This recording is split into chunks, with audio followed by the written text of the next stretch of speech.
Oh, we have a clean workbench here. Well, clean-ish. We are gonna start up on this bad boy. No, that's a lemon tree guy. Lime tree, Mexican lime tree. Don't get any funny ideas there with the grow light. It is winter here in Atlanta, Georgia, and winter means projects in the basement. So, Jagdpanther is about to get started up in this piece or something like that. All right, be back. Okay, we're all unboxed. Nothing like a nice folding table to, and I did the unboxing video, but we got some bits and pieces, some metal tracks I found on eBay, and very rare now, I guess. German infantry equipment set 2. Not set 1, set 2. Set 2 had some cooler stuff in it. Got some little machine guns, a couple rifles, some giant party popper, I guess, sort of. Some helmets, things like that. Yeah. Bag of ball bearings. I got some aftermarket resin bits. I'll get into those when I'm ready for them. But we're gonna get building. Little update on the work center. We cleaned it a little bit. We're probably not going to use this radio for this tank. We're going to use a standard-ish 4WWII. Yeah, use this guy. This will be fine. This tank, it doesn't have a rotating turret. It doesn't have as many features. Got a new airbrush setup. Thanks to the wife for Christmas. One of those little blowout pot. We'll see how that works.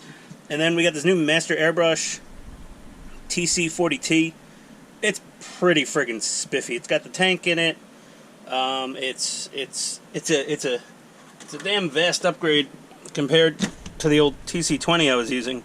This thing was just running constantly. It was a pain in the ass. The airbrush holder would rotate around. I mean, overall, it did fine, but it was spitting a lot of moisture out, and it was just not fun for painting big 16th scale tanks like this.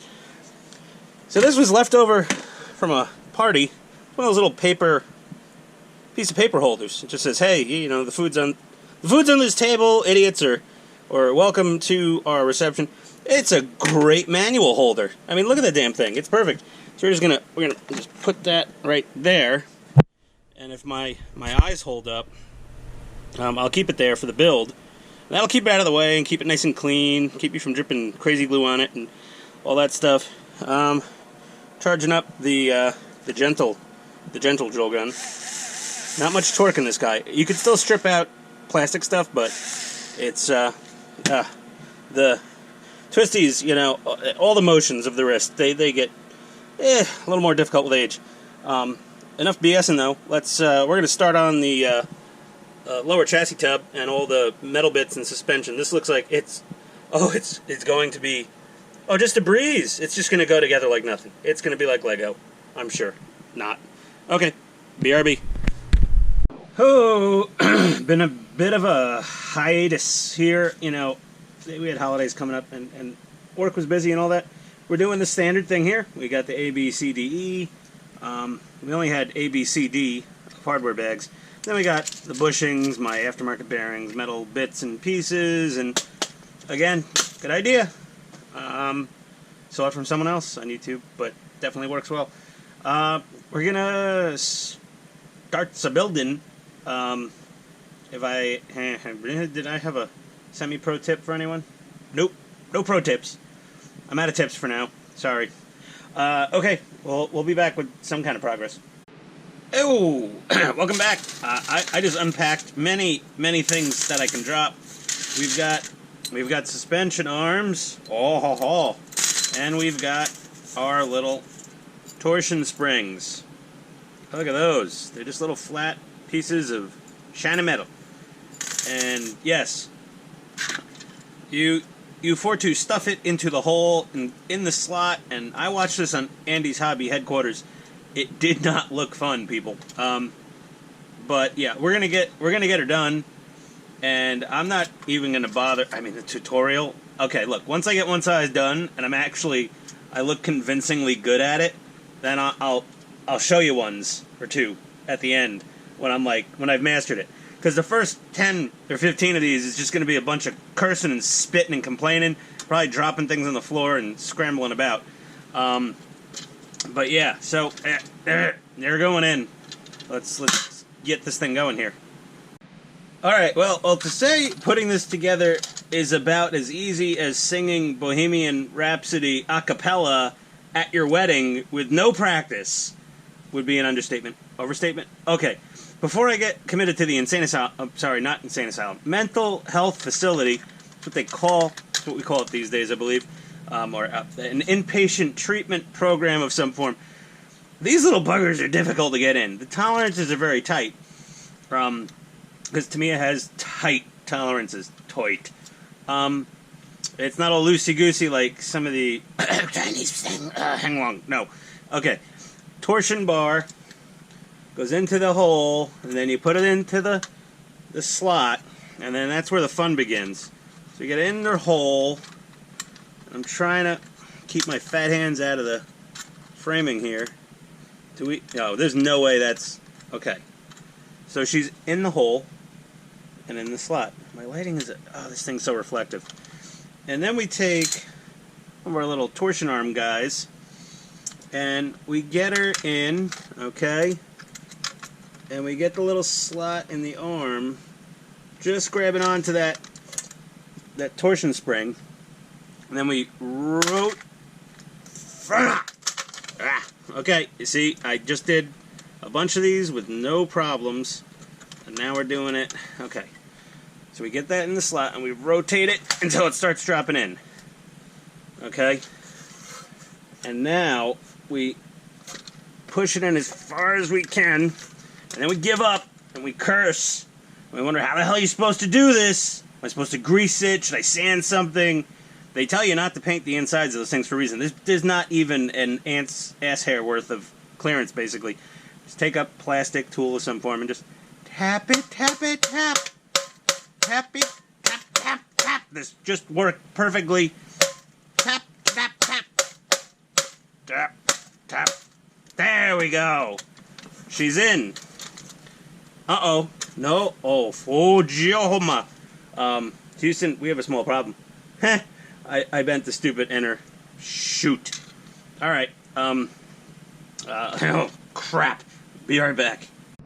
Okay, well, now that disaster is averted, I literally knocked in every single one of these with the little mallet technique, and I didn't bend anything. It must be because it's that corner piece. But the back one on here's a corner, but I barely had to tap it. It went right in. Your mileage may vary, as they like to say. Damn. Okay, so singing Bohemian Rhapsody a cappella at your wedding with no practice in front of a large group of people, probably almost easier, depending, what kind of kid you were in middle school. So that being said, same thing, get it clipped in there, rotate until it drops in mostly, and then, to be honest, the light tappy taps. A little wiggle, wiggle, wiggle. And a little tappy, tappy, tap. There we go. That's how she's supposed to work. Okay, perfect. Now only 2, 4, 6 more. 6 more. And I will be ready for some hard drugs. No. I will be, ready for some dinner and to flip the page in this manual, get discouraged by what I see, and then end this damn video. Something like that. It's usually how it goes here. BRB. Okay, and we're back. Small interruption from the wife. She came home. So, aside from that, we've got our little rear idler arms on here. They went in pretty easy. The set screws go pointing towards the back in case you unbox them, unbag them all, and don't remember. We got our center, probably the electronics plate. It's definitely not the hot plate for the hors d'oeuvres, that's for sure. We got some plastic front drive pieces here. Next is they want us to start building on the back the back panel of the tank and building that up with the exhausts and everything. And They have the normal exhaust, and they exhaust with the flash suppressors. Well, I am a tiny, just a small, anyone who knows me, the smallest bit of a firearms enthusiast. If you say flash suppressor, I say yes. It's kind of like Ghostbusters. If someone asks you if you're a god, you say yes. If you're given the option of flash suppressor or no flash suppressor, easy decision. Flash suppressor. Anyway, the other pipes, they just look weird. There's 3 coming out of one, and there we go. And then there's 1 coming out of the other. It's the asymmetry triggers something deep in my psyche. Those aren't gang signs. It's 3 and a 1. That's all. We're literally looking at the instructions right here. I'm going with the flash suppressors. And they have you assemble them anyway right here before giving you the option of not putting them on. Like, build this little thing, and then here, oh, you could use this that you don't have to do anything to, and maybe somebody wants that. And they're like, why did I waste a dab of glue on these? I could have saved these on the tree, sold them to somebody else with a different model kit, or whatever. I mean, no big deal in the long run. We got a lot of stuff going on back here. Oh, pardon me. So yeah. Motor transmission units already built, just like in the unboxing I showed everyone. Those are going to go in. I guess I'm going to have to go for dinner before I get to this part. And I also got to prime this whole damn thing. And that green stuff I used on the last model on the 2A6, that green something phosphate, blah, blah, blah, expensive $9 bajillion primer I got at the Marine store, it never dried. It was still sticky and tacky and ugly, and I hated it. So I'm just going to go to VadoZone, or your Schmep Boys, or your Callahan Auto Parts, or whatever the hell it is, and first clean this in some alcohol. And I'm just going to do a standard etch primer on here, because the Tamiya clear metal primer worked great. Never had a problem with it. Using their regular gray and white and other primers that say good for what? Let's see, good for nothing. I mean, good for plastic. Surface primer for plastic and metal, gray. Surface primer for plastic and metal, white. They don't do jack squat. Really don't. Ooh, Mr. Surfacer. Hello. Oh, wow, I wonder if this is good. Holy crap, Mr. Surfacer is totally in Japanese. Man, this is like legit JDM. Anyone with a tuner car card in your pocket, whip it out. I just said JDM. I don't know. We can try it. If anyone speaks Japanese or can read it, is this good on metal? Put it in the comments, I guess. I don't know. Well, I'll give this crap a shot, and we'll see how it holds up. I haven't breathed any noxious fumes in a few months. As you guys have noticed, the videos have not been streaming out of me like my bowel movements on a daily basis, multiple times almost. I had to take a little break. It just work got crazy, and the holidays came up, and I was fat. I'm still fat. And there's still work, and there's still family. It's just not the holidays. And, I also got that spiffy, it's out of screen, that Master Airbrush compressor with the tank under it. So that's giving me the hankering for some airbrushing. So I'm going to primer, I'm just going to primer this guy. And the next episode we will come back. This will be primered, and you will see some goodness get installed into this somewhat bare chassis. On closing notes, though, let me just say, this weighs already a fair chunk. This is, you can tell it's one of their older designs, but damn if it doesn't work. I mean, it's there's no ball bearings anywhere to be found so far in this kit, and everything has a, there's a little bit of slop, take-up as we call it in the gun trigger world. There is some take-up in either direction before you hit the torsion spring. Not a ton, but it's kind of it's kind of a... If I hear this constantly while I'm driving it, I mean, maybe that'll add to the realism. But I'll tell you one thing. Anyone ever says, hey, Ian, when you building the regular Panther? Never! Oh, God. One Panther chassis is enough for this sucker. You know, whoo boy.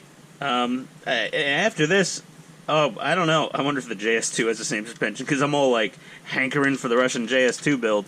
God knows. It probably does with my luck. Either way, it went together. Once you get the hang of these guys, you know, wiggle them in there, tap them in with the hammer. Be a little more careful on the front and rear ones, because there's not a lot of meat there on those rails. The tensioning mechanism, this is the, I mean, nicest, I guess, built-in Tamiya track tensioning system only. I don't know. There's not a lot of, like, externally adjustable, because you could just turn these two screws and adjust your track tension, which, that's pretty friggin' cool. I mean, this is an old kit, and this has this, and it's not like the 2A6 or the Abrams or many of the other ones where, you know, you just kind of got to key that tension arm in and tighten it. And then if the tracks get loose, you got to pull it out and move it, rotate it, and key it back in and tighten it again. This you could do whenever you need to. So that's pretty awesome. I'm pretty happy about that. And then, other than that, yeah, okay. Yeah. Peace out, edgelords. Whatever. I don't know. Model maker, fellow modelers. Sorry. I've been reading way too much Reddit lately. I've got all these damn meme terminologies just floating around in the cabeza. It's starting to affect my social life. Luckily, I'm married, so I don't need one. That being said, we will be back in part 2 with some primer on this, and then some more progress. Because I like to keep you guys waiting. 90% of my videos is me BSing. That's why I guess most people watch them. Aside from, I do mediocre to adequate quality work. That's generally how I've gotten by in life. Except that at my job, I'm a little better at that. Oh, I got a text message. Somebody, I don't know. Oh, my best friend's texting me. Hey, bestie! I'm texting you back in a minute. Alright, guys. Later.